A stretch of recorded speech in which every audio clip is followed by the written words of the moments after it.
Hey guys, I am the Comics Kid 2099 and this is part 2 of my top 10 favorite fanon ideas from comic books. Last week I gave you 5 of my favorite personal theories that I accept as actual canon within various comic books, and today I am bringing you 5 more theories. I wanted to start this video off with a relatively small one. There was a character in the 1980s introduced in The New Teen Titans issue 6. This was the second series called The New Teen Titans. It was a little while after Marv Wolfman and George Perez began their run on The New Teen Titans in 1980. This was probably about 4 years after they had started their run. They introduced a character called Azrael. This is a picture of him right now. This character is not in any way connected to John Paul Valley from the Batman comics of the 1990s. We know very little about this character. It is implied that this character is an alien from the Vega star system. There was a comic book, I don't know which issue this was, where Starfire said that this character reminded her of some aliens that she saw back on her home system, and that was where she was from, the Vega star system. His powers included the ability to fly and superhuman reflexes. I personally believe that Azrael is from the planet Starhaven, which is the same planet that the Legion of Superheroes character Dawnstar is from. Here is a picture of Dawnstar. Notice that they both have wings. They both also have similar costumes. Dawnstar's is more spandex superhero-y, while Azrael, his costume is a little bit more medieval armor kind of. Now, all of the characters from Starhaven were Native Americans kidnapped from planet Earth in the 13th century by a group of aliens, and that's basically all we know about the characters from Starhaven. Admittedly, Azrael does not exactly look like a Native American, not as much as Dawnstar, but you do have to admit both of them look very similar, and it is strongly hinted that Azrael is an alien. He doesn't know very much about his own past. He doesn't really know anything about his own past. I like to think that he was from Starhaven. Somehow he escaped from Starhaven. Maybe he was exiled from Starhaven. He lost his memories perhaps when he came to Earth. Maybe he came to Earth very shortly after the aliens that kidnapped all of the Native Americans in the 13th century. Maybe he escaped shortly after that. The point is, I believe that he is connected to the offshoot of humanity that Dawnstar comes from the Legion of Superheroes comic books. For my next theory, I believe that this one is probably the most canon out of all of the theories that I have talked about both in this video and last week's video. I believe that the X-Men villain Apocalypse was behind the Weapon X project which created Wolverine. Let me explain everything that we know as fact. Number 1. In the Weapon X story by Barry Windsor Smith that appeared in several different issues of Marvel Comics Presents, we see that the big evil director scientist guy of the Weapon X project, he is talking to someone who very clearly scares him and is very clearly over him as far as this project is concerned.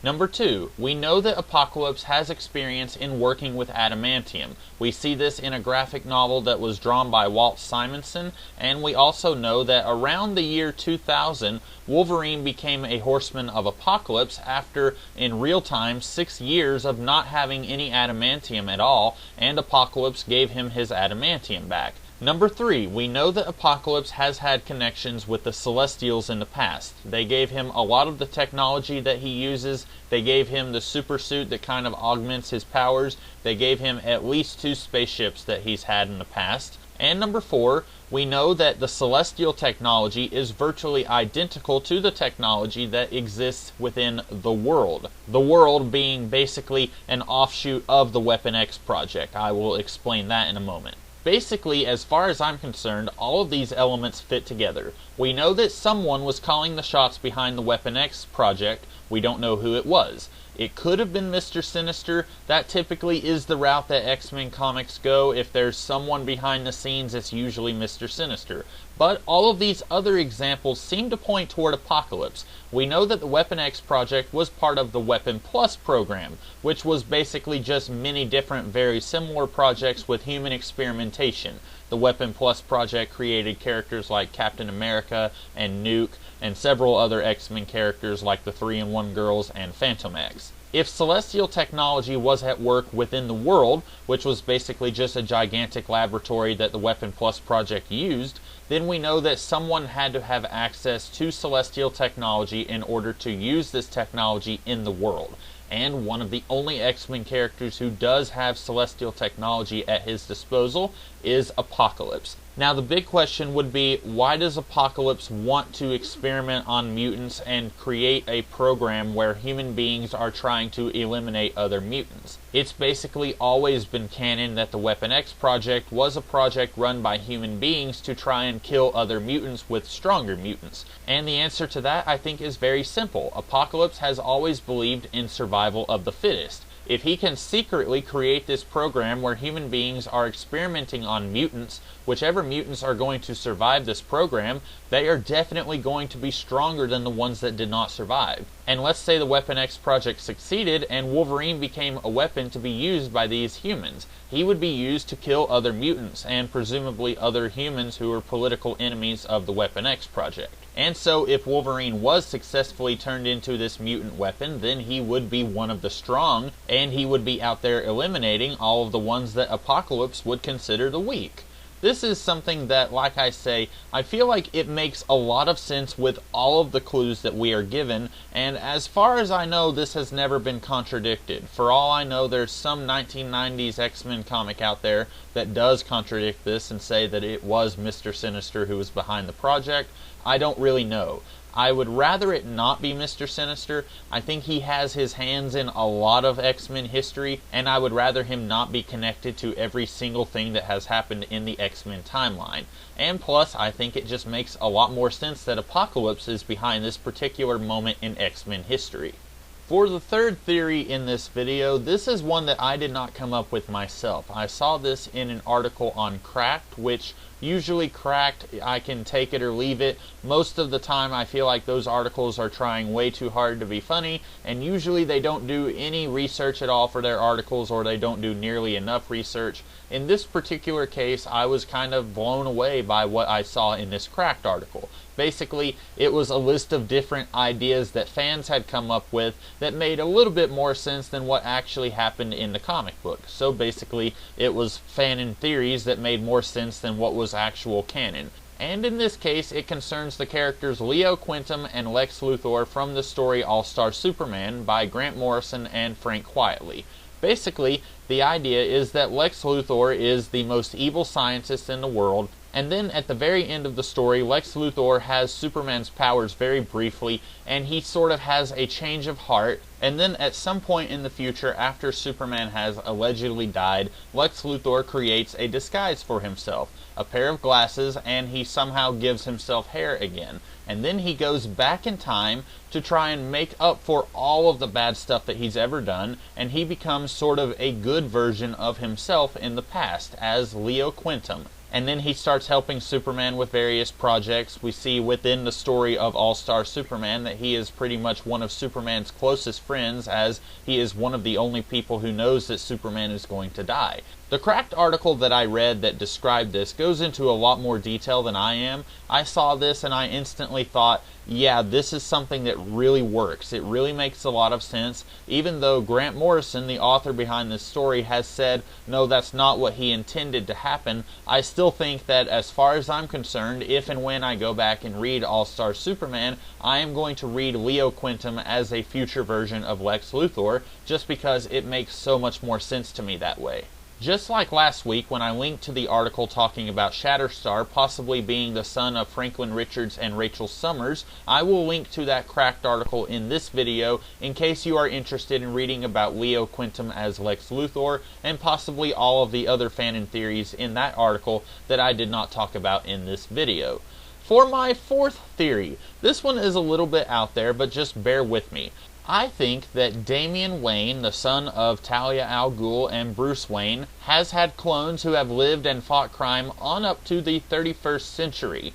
This is a really kind of out there theory. Let me go ahead and lay down all of my supporting arguments for this one. Number one, this one is a slight spoiler for Grant Morrison's run on Batman that has lasted some 6 or 7 years. We know that Talia al Ghul has clones of Damian Wayne, And as far as I know, she still has the genetic material of Damian Wayne, so if she had a mind to, she could create many more clones of him for as long as she lived. And let's say 100 years from now, someone else within the Demon's Head organization might find the genetic material of Damian Wayne. As far as I know, it would still be viable. You could still make clones of it. Number 2. Recently, in a comic book called Justice League 3000, which details the exploits of the Justice League in the future, we see that the Wonder Twins of the future have cloned the Justice League, and they have created a brand new Justice League from the genetic material of the original Justice League.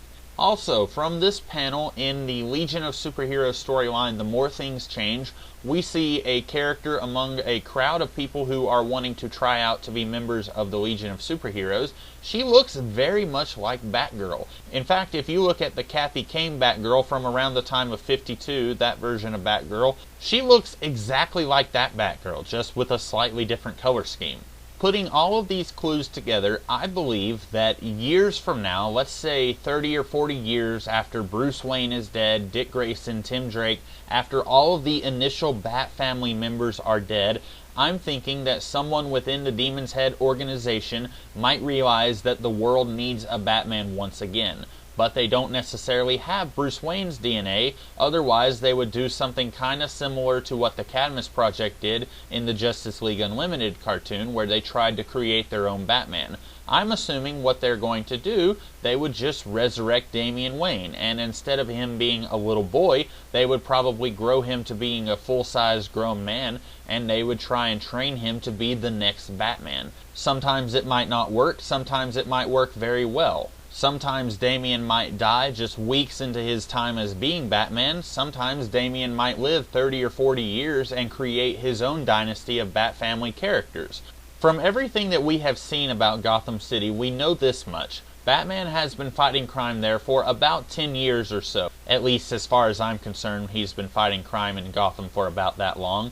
The city hasn't really gotten any better. So I'm assuming that long after Bruce, Dick, and Tim are all dead, Gotham is still going to need a Batman, and someone somewhere is going to have the DNA of Damian Wayne, and they are going to realize that he might make a great Batman. Now, I am not necessarily saying that you absolutely have to have the DNA of Wayne within you in order to become Batman. I think that idea is really stupid. I'm not going to get any more into that, but I do think that the idea of Bruce Wayne's descendants living on for thousands of years, I think that's a really neat idea. And I don't necessarily see Batman actually settling down and having a family, and then his son or daughter growing up and becoming the next Bat character. I don't really see that happening. However, I do see clones of Damian Wayne popping up here and there. So how does this fit in with Justice League 3000? Maybe the Wonder Twins have a clone of Bruce Wayne among their Justice League, or maybe they have a clone of Damian Wayne and we don't even know it. Maybe they don't even know it. Maybe it's not even a line of clones of Damian Wayne. Maybe there was only one clone of Damian Wayne and he started his very own Bat dynasty. Maybe he had his own Robin, and then that Robin grew up and became the next Batman, and then that Batman had a daughter who became the next Batwoman, etc. This could explain why there is a character at the Legion of Superheroes tryouts who looks a lot like Batgirl. Or maybe it's just an unrelated character who has picked up the mantle of Batgirl and is fighting crime across the galaxy. I personally like the idea of this Bat character somewhat being connected to the existing Bat family, but we will never know because this was just a one-off character who, as far as I know, only appeared in one single panel. So that is my idea, that Damian Wayne has been cloned multiple times in the future, or maybe just one time, and he has continued the legacy of Batman again and again and again, as many times as it is needed. My final theory is a quick one. We have the character of Dula Dent, who appeared in the late 1960s in the Teen Titans comic. She always claimed that she was the daughter of the Joker, and I think at least one time she claimed that she was the daughter of Two-Face. Now, this doesn't exactly work. We don't really know how old the Joker is, but presumably he's not quite old enough to have a teenage daughter who is almost in her 20s.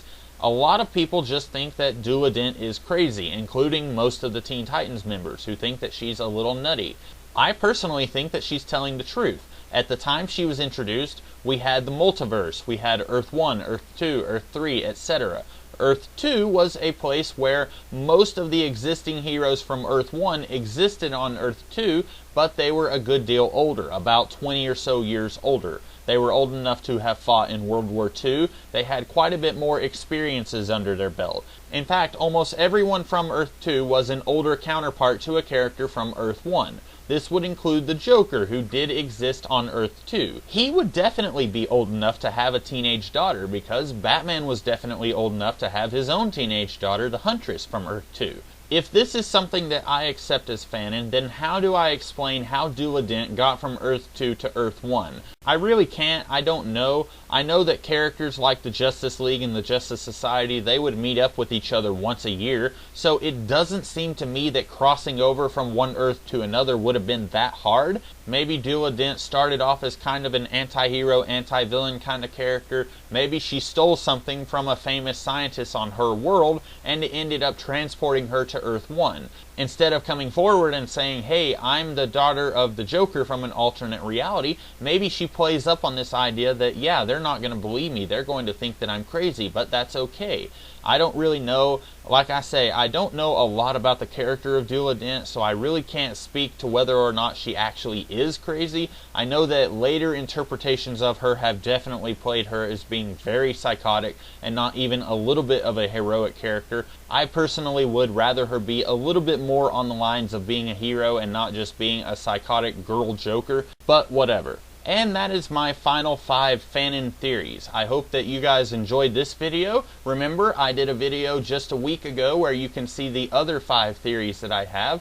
Go check out that video, and if you liked this video, be sure to like, share, comment, and subscribe. I will be back tomorrow with a different kind of video. Until then, I will see you guys later. Have a great day.